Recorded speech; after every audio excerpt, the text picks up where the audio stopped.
Naquele tempo, os judeus começaram a murmurar a respeito de Jesus, porque havia dito: "Eu sou o pão que desceu do céu." Eles comentavam: "Não é este Jesus, o filho de José? Não conhecemos seu pai e sua mãe? Como então pode dizer que desceu do céu?" Jesus respondeu: "Não murmureis entre vós. Ninguém pode vir a mim a não ser o Pai que me enviou não o atrair. E eu o ressuscitarei no último dia. Está escrito nos profetas: todos serão discípulos de Deus. Ora, todo aquele que escutou o Pai e por ele foi instruído, vem a mim. Não que alguém já tenha visto o Pai, só aquele que vem de junto de Deus viu o Pai. Em verdade vos digo, quem crê possui a vida eterna. Eu sou o pão da vida. Os vossos pais comeram maná no deserto e, no entanto, morreram. Eis aqui o pão que desce do céu.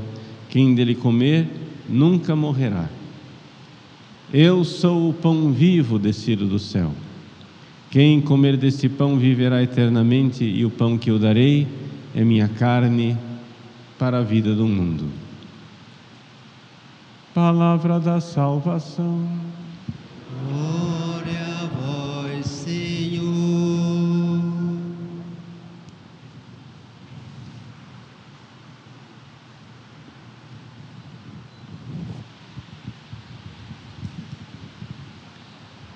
Meus queridos irmãos e irmãs,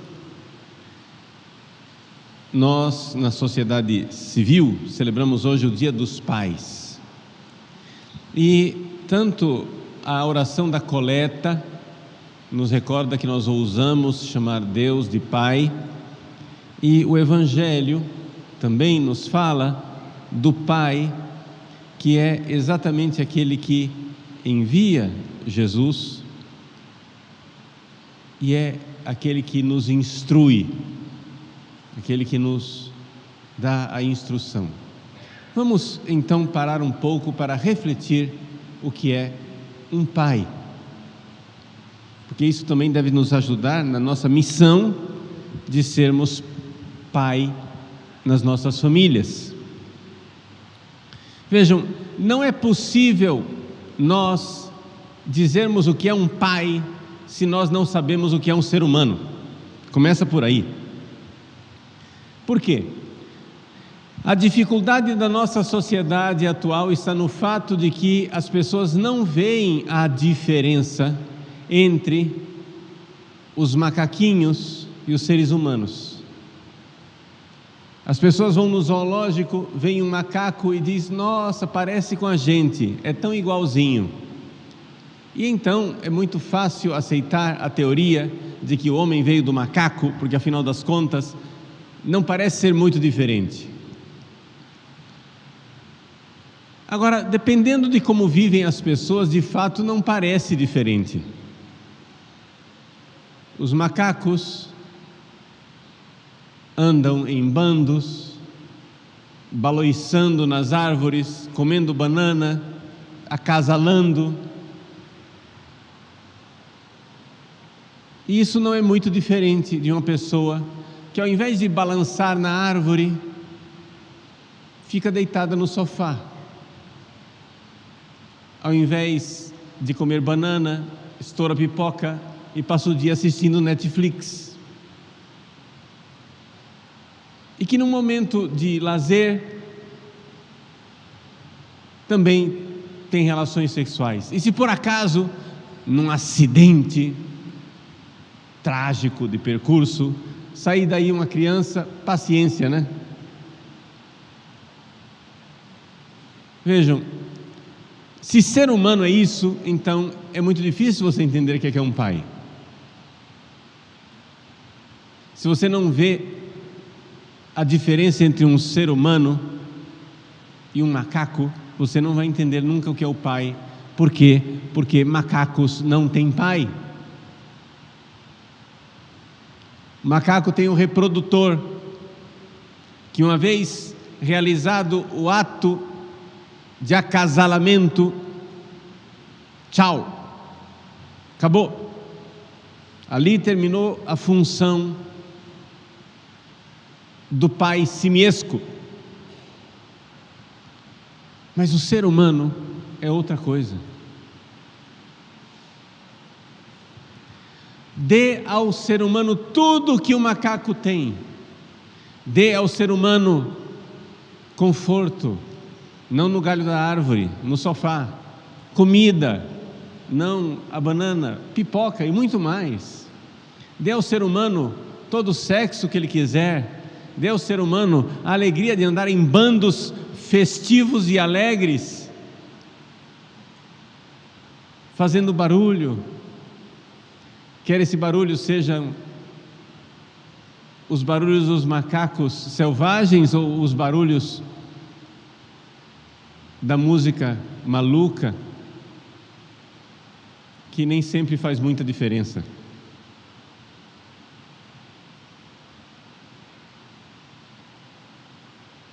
Dê tudo isso ao ser humano, como você dá aos macacos. E, no entanto, o ser humano continuará inquieto. O ser humano vai continuar insatisfeito. O ser humano vai continuar triste, entediado, desanimado. Os macacos não deprimem. Os macacos não têm síndrome do pânico. Os macacos não entram em crise existencial, porque os macacos não têm alma. Os macacos não têm missão. Aí que está a grande diferença. Os macacos, eles não têm projeto de vida. Ninguém pergunta ao macaco o que é que você vai ser quando crescer. Ele já é tudo o que ele pretende ser. Ele já tem tudo o que ele quer ter. Mas o ser humano é inquieto. O ser humano precisa de algo a mais. E se ele não tiver esse algo a mais, ele adoece. E é por isso que a nossa sociedade está cada vez mais doente. Doente. Pode ser que a doença aconteça de forma tardia, nas gerações passadas, que foram gerações educadas para trabalhar e ganhar dinheiro. A crise se instala quando o trabalho acaba. E então a depressão vem somente na aposentadoria ou na invalidez. Nas gerações atuais que não foram educadas para trabalhar, porque já tem tudo, a crise se instala na juventude. E muitas vezes na mais tenra idade. Quanto mais a pessoa recebe mais, quanto mais ela é, desculpem a dureza do que eu vou dizer, quanto mais você trata o seu filho como um macaquinho satisfeito que tudo tem, mais cedo a pessoa deprime. Nós estamos vendo coisas a respeito das quais nós nunca ouvimos falar. Crianças deprimidas. Não precisa nem esperar a adolescência. A criança já fica deprimida. Mas por quê? Porque nós não somos macacos, nós temos um coração inquieto. E nada, meus queridos, isso você não precisa acreditar em mim, você não precisa acreditar na igreja, você não precisa acreditar no padre, você só precisa olhar para você com 5 minutos de honestidade. Nada é capaz de saciar esta sua inquietação aqui nesse mundo. Nesse sentido, se nós formos olhar somente em termos de zoologia, estudo dos animais, o ser humano é um animal defeituoso. Porque o ser humano parece não estar contente jamais com nada. Enquanto os outros animais estão no seu contentamento. As vaquinhas estão no pasto, no seu contentamento bovino. Os macacos, baloiçando nas árvores, estão bem felizes no seu ócio simiesco.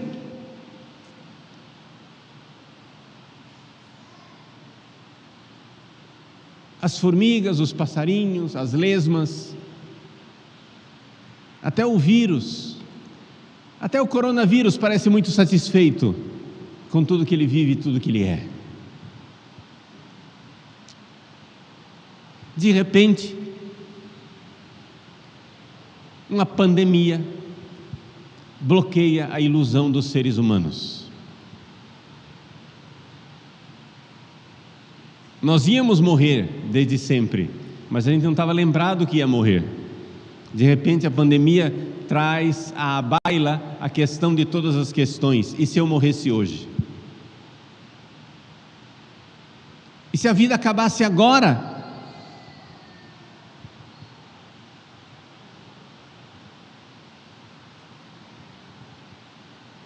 E trouxe essa questão para velhos, jovens, crianças, para todos, e de repente o ser humano parece que se deu conta, como se ele tivesse acordado de um sonho dourado.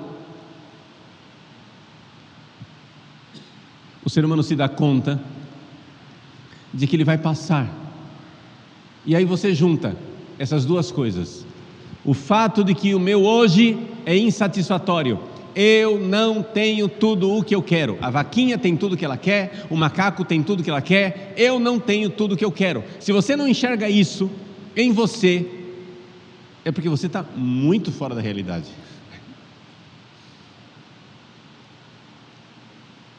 Onde é que você esteve nos últimos anos?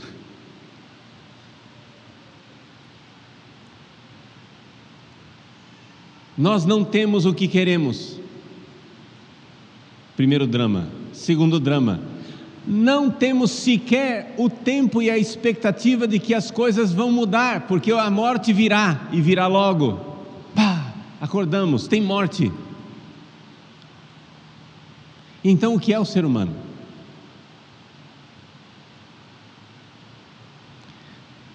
Numa resposta superficial, mas inicial, que serve para o nosso início de conversa, o ser humano é uma missão. O ser humano é uma tarefa. A vaca não é uma tarefa, não é uma missão. O macaco não é uma tarefa, não é uma missão. O cachorrinho não é uma tarefa, não é uma missão, mas você é.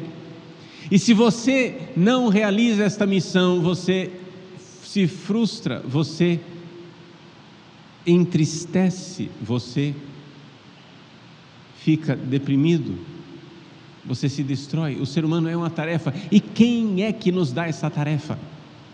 Vejam, na família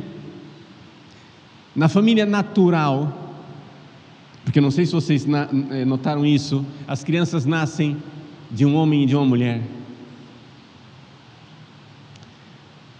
Na família natural, a criança nasce num aconchego. A mãe é aconchego. Deus, quando criou a mãe, criou ela mais fofinha para acolher o bebê. É aconchego, é acolhida, é tranquilidade. Mãe é aquele lugar onde você vai quando tudo parece ruim. O grito mais natural é: eu quero a minha mãe. Está tudo ruim, está tudo errado, nada funciona, eu quero a minha mãe. Eu quero aconchego, eu quero colo, eu quero carinho, eu quero o lugar onde eu estou bem, eu quero o lugar que me consola. Por isso Deus nos deu uma mãe, Nossa Senhora, que está conosco sempre, mesmo quando as nossas mães biológicas não podem estar conosco, e que é aconchego, carinho e acolhida para nós, naqueles momentos terríveis e dramáticos em que as nossas mães biológicas não são solução. Mas se o ser humano fosse somente isso, ou seja, se tivesse somente carinho, aconchego e lugar de tranquilidade, nós seríamos tímidos, medrosos, preguiçosos, descansados e não cumpriríamos uma missão. É necessário na estrutura familiar um pai. Ou seja, quem é o pai? O pai é aquele que incomoda. O pai é aquele que instiga. O pai é aquele que manda em missão. Nós, no Evangelho aqui, é uma analogia, gente, né? Porque com Deus as coisas são bem mais profundas, bem mais maravilhosas, mas, em todos os casos, o fato é o seguinte: o Evangelho nos diz, né, que quem é que viu o Pai? Aquele que vem de junto do Pai, ou seja, Jesus foi enviado pelo Pai. O Pai manda o Filho. O Pai diz para o Filho: vai, meu filho. O Pai desafia a criança. A criança cai na bicicleta, começa a chorar, e a mãe diz: onde foi? Machucou. A criança cai da bicicleta, o pai diz: engole esse choro, sobe na bicicleta. Coragem. Vai. Liga não. Sobe na bicicleta. O pai é desafio. O pai é missão. E é assim desde o começo. É assim desde o início. Por quê? Porque a humanidade não existiria, meus queridos. A humanidade não existiria se não tivesse havido lá nos nossos ancestrais um grupo de homens do sexo masculino que, vendo a necessidade de proteger suas famílias, se dispuseram a derramar o próprio sangue para cumprir uma missão. Isso é um fato histórico inegável, e a sociedade está em crise exatamente por isso, porque ninguém mais tem missão, ninguém mais é enviado em missão para dizer: derrama teu sangue, protege a família, faz alguma coisa, realiza a sua missão, seja pelos outros. Nós precisamos entender a realidade profunda de que na família existe essa dinâmica, que é a própria dinâmica de Jesus com os seus discípulos. Jesus chamou os discípulos e disse: vinde. Eles foram. Aconchego, educação, né? Lugar de conforto. E depois: ide. Missão. Mas se não tem missão, se não tem alguém que provoque uma missão, mas isso, gente, não é simplesmente provocar no sentido de violência, não é para fazer violência. Isso aqui chama-se educação. Educação. A educação, ela é dada quando a criança é provocada para uma missão. Quando a criança tímida, acanhada, medrosa, é instigada para dizer: não espere nada da vida, é a vida que espera de você. Deixa eu repetir a frase: pare de esperar alguma coisa da vida, é a vida que espera de você.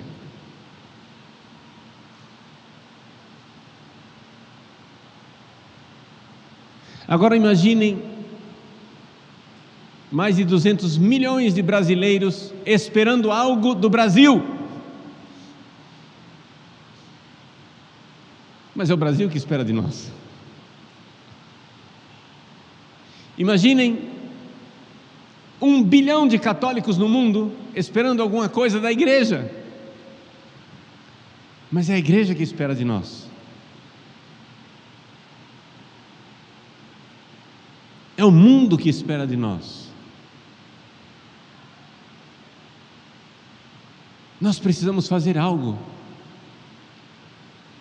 Nós somos uma missão. Eu vim a este mundo para dar a minha vida. E o exemplo mais claro de dar a vida é do pai que derrama o seu sangue para defender a sua família.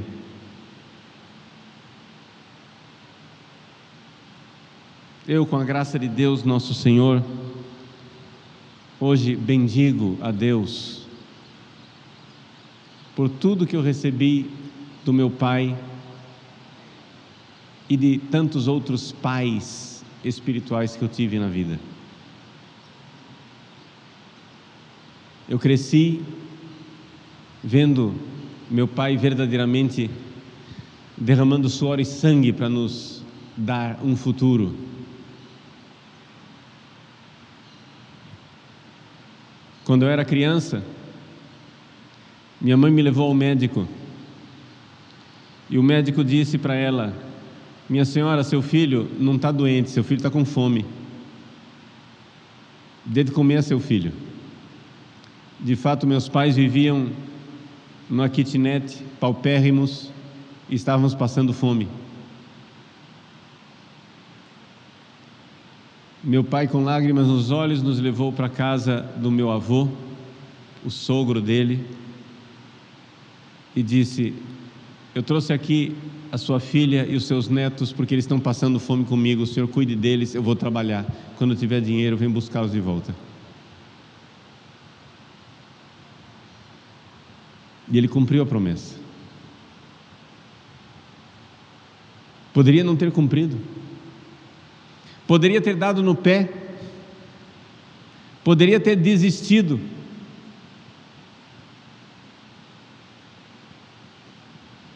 mas ele foi cumprir a missão dele, sabendo que a coisa não era o que ele esperava da vida, mas é o que a vida esperava dele. A missão. Isso é uma experiência humana. Agora, essa experiência humana, básica, fundamental, nós temos que transportá-la, nós temos que elevá-la, nós temos que levá-la para uma missão maior.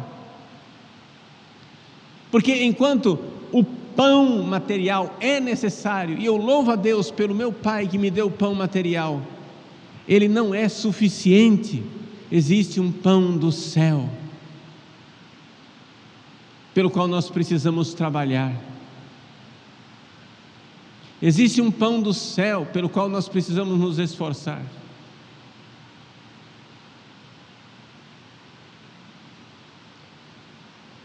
Porque nada neste mundo, e novamente eu repito, você não precisa acreditar em mim, basta abrir o olho e você enxerga, nada neste mundo irá saciar a nossa fome de sentido, de alegria, de felicidade, de realização. É necessário que haja um Salvador, que venha alguém nos salvar. O ser humano precisa de um Salvador. Essa é a experiência básica e fundamental.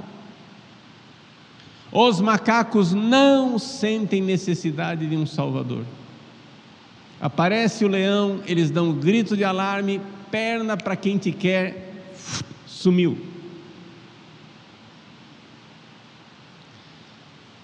Se eles têm banana, árvore e alguém para acasalar, eles estão felizes. Nós, tendo tudo, você pode ter a segurança contra o leão. Você se fecha em sua casa encastelado, com cerca elétrica, alarme, câmera de proteção, seguro, tudo. Você pode se fechar quanto quiser, fazer quarentenas, colocar máscaras, tudo que quiser, nada contra. Mas deixa eu dizer, está todo mundo notando que isso não está dando sentido de vida, não está respondendo. As pessoas estão adoecendo. E adoecendo por quê? Porque nós nascemos para uma missão.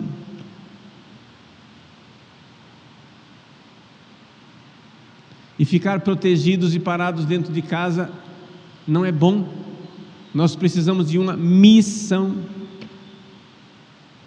Essa missão, basicamente, inicialmente, é uma missão material, é uma missão de sobrevivência, é uma missão de trabalhar, é uma missão de dar a vida, etc, etc. Mas, em última instância, é uma missão também de uma vida sobrenatural, de uma vida que não passa. Nós precisamos desta missão. E vocês que são pais, mães, nós precisamos desafiar os nossos filhos, nossas filhas para essa missão sobrenatural, para uma vida que vem além dessa vida, para a vida de Deus, para a vida que não passa. Eu sou o pão da vida.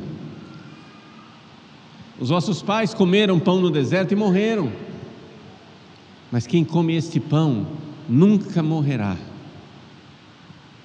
Quem comer desse pão viverá eternamente.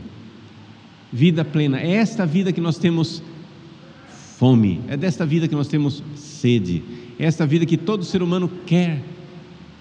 Então, a boa notícia, o Evangelho é esse. O Evangelho é o seguinte: esta inquietação que está no seu coração, ela tem resposta. Esta inquietação que está no seu coração, ela tem resposta. E ela está com Cristo no céu. Viva para Ele, ame Jesus, se una a Jesus. A Eucaristia nos é dada para nos unirmos a Jesus. Procure a confissão, comungue, se una a Ele e vá cumprir sua missão para com esse mundo material, realmente trabalhando, sustentando sua família, educando seus filhos, fazendo as coisas necessárias, mas também a missão sobrenatural, com os olhos fixos no céu, corações ao alto. Missão. Todo pai foi feito para provocar o seu filho para uma missão, e ao fazer isso eu estou sendo pai espiritual de vocês todos. Não interessa a sua idade, não interessa se você tem idade para ser meu pai ou minha mãe. Eu estou sendo pai espiritual porque estou cumprindo o papel de provocar e dizer: vai, ide, vamos. Nada de ficar somente no aconchego do colo da mãe. É necessário cumprir a missão, é necessário buscarmos o céu, é necessário olharmos para o alto, é necessário sairmos de nosso egoísmo com Jesus, alimentados por Ele, unidos a Ele, deixando os pecados mortais e unindo-nos a Jesus. Nós temos uma missão de caridade, de amor. O que é que a vida espera de você? Não espere nada da vida. O que é que a vida espera de você? A vida espera de você que você seja vida entregue, vida que é dada, como Jesus. Se una a Jesus e dê sua vida. Dê sua vida e sua vida terá sentido. Miseravelmente, na experiência de confessionário que nós temos, eu já tenho 29 anos de padre, Em 29 anos de padre, é assustador ver o número de jovens, adolescentes, sobretudo meninas, que têm tentação de suicídio, de tirar a própria vida, de acabar com a própria vida. Por quê? Porque não esperam mais nada da vida. Mas minha filha, meu filho, não espere mesmo não, é a vida que espera de você. Você quer perder a sua vida em suicídio? Então faz o seguinte, tem um negócio melhor, uma proposta melhor para você. Perca a sua vida dando a vida, vivendo para os outros, vivendo para os outros. O que é um homem para os outros? O nome dele é pai. O que é uma mulher para os outros? O nome dela é mãe. E se nós vivermos para os outros, para esta vida sobrenatural do céu, nós então seremos pais e mães espirituais, que é o que realmente importa e o que é que realmente responde à pergunta. Meus queridos, Jesus nos diz no Evangelho que o Pai quer nos falar. O Pai do céu quer nos instruir, quer nos educar, que é a missão principal do Pai. E Ele nos faz isso através do Seu Filho. Foi instruído que quem vem a mim, Jesus. Na fé nós nos unimos a Jesus. Ouça o que Ele diz, faça o que Ele diz, se una a Ele na Eucaristia, cumpra a sua missão, corações ao alto, e então seremos família no céu. Nós vamos continuar nossa celebração eucarística, e eu gostaria de recordar que essa Santa Missa está sendo oferecida pelos pais, em primeiríssimo lugar, pelos pais falecidos. Então, se você está aqui na igreja e o seu pai é falecido, levanta a mão. Quem já tem o pai falecido? Muito bem, nós vamos colocar a intenção da alma do seu pai. E se você acompanha pelo YouTube e o seu pai é falecido, nós iremos colocar a intenção do seu pai. Você que está acompanhando agora e seguindo essa Santa Missa pelo YouTube, nós vamos coloque no seu coração aí a intenção explícita do seu pai. Nós estamos unidos, nós vamos colocar essa intenção. Vamos colocar também os pais que estão aqui presentes. Quem está aqui e é pai, levanta a mão. Cadê os pais? Parabéns, Deus os abençoe, né? E também os pais que nos acompanham através do YouTube, parabéns, Deus abençoe, cumpram sua missão, né? Sejam verdadeiramente um homem para os outros. E é claro, rezamos também por todos os demais pais, né? Aqueles que estão vivos, que você vai hoje poder abraçar. Eu vou ter a alegria de poder abraçar meu pai hoje, mas tem gente que não vai poder abraçar o próprio pai, porque está distante, está longe. Mande um anjo lá onde está o seu pai, com a graça, com um abraço, com um dom do céu. Grande gratidão, porque Deus não nos quer órfãos. Ele é Pai do céu e nos dá pais, pais biológicos, pais espirituais, que nos provocam, que nos instigam, que nos desafiam a não esperar nada da vida, mas saber que a vida espera algo de nós. Nós temos uma missão. Deus abençoe os nossos pais.